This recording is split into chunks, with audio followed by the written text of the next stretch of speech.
আজকে আমাদেরকে ফ্যাসিস্ট আওয়ামী লীগ সরকার এবং তাদের দোসররা বাদে বাংলাদেশে যত পলিটিক্যাল পার্টি আছেন সবাই আজকে উপস্থিত ছিলেন। নানান মত পথ আদর্শের ভিন্নতা ছিল, কিন্তু সবাই একত্রে বাংলাদেশের সার্বভৌমত্ব,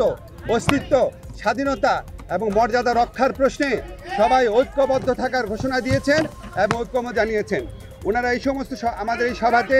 যেই সমস্ত বিষয়ে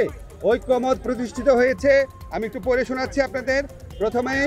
ভারতে যে বাংলাদেশ বিরোধী বিভিন্ন তৎপরতা চলছে, বাংলাদেশের উপ হাইকমিশনে হামলা, বাংলাদেশ বিরোধী প্রচারণা, বাংলাদেশের অভ্যন্তরীণ ব্যাপারে হস্তক্ষেপ, এসবের তীব্র নিন্দা জানানো হয়েছে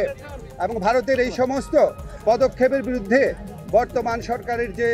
আত্মমর্যাদাশীল এবং সাহসী ভূমিকা তার প্রশংসা করা হয়েছে এবং সরকারের সাথে সলিডারিটি প্রকাশ করা হয়েছে। তবে একই সাথে সাথে ভারতের এই সমস্ত প্রচারণার বিরুদ্ধে সরকারকে আরও শক্তিশালীভাবে, আরও বেগবানভাবে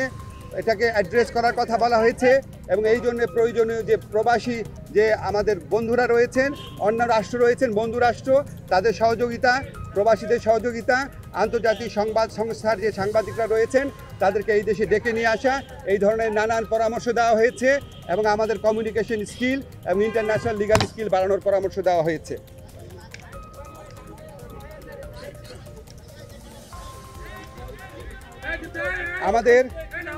আমাদের একই সাথে সাথে ভারতের সাথে বাংলাদেশের যত চুক্তি হয়েছে গত 15 বছরের ফ্যাসিস্ট শাসন আমলে সেটা প্রকাশ করার দাবি করা হয়েছে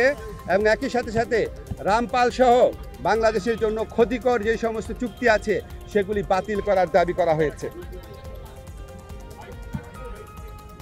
বাংলাদেশের প্রতি ভারতের যে অর্থনৈতিক নিপীড়ন, যে সাংস্কৃতিক আধিপত্য প্রচেষ্টার চেষ্টা, অভ্যন্তরীণ ব্যাপারে নাক গলানোর চেষ্টা, সেটার নিন্দা জানানো হয়েছে এবং ভারতকে বাংলাদেশের প্রতি মর্যাদাশীল আচরণ করার, সৎ প্রতিবেশী সুলভ আচরণ করার আহ্বান জানানো হয়েছে। আচ্ছা, আমাদের এই পরিস্থিতি মোকাবেলায় ভারত বাংলাদেশ বিরোধী যে বিভিন্ন প্রচারণা চালাচ্ছে, এই পরিস্থিতি মোকাবেলায় সকল সম্প্রদায়ের মানুষের ভূমিকার প্রশংসা করা হয়েছে এবং সাম্প্রদায়িক সম্প্রীতি যে কোনো উস্কানির মুখে অটুট রাখার প্রত্যয় ব্যক্ত করা হয়েছে। সবশেষে সবাই একটা জিনিস বলেছেন যে আমাদেরকে আর শক্তিহীন, দুর্বল, নতজানু ভাবার কোনো রকম কোনো অবকাশ নাই। যে কোনো ধরনের অপপ্রচারণা এবং উস্কানির বিরুদ্ধে আমরা ঐক্যবদ্ধ থাকব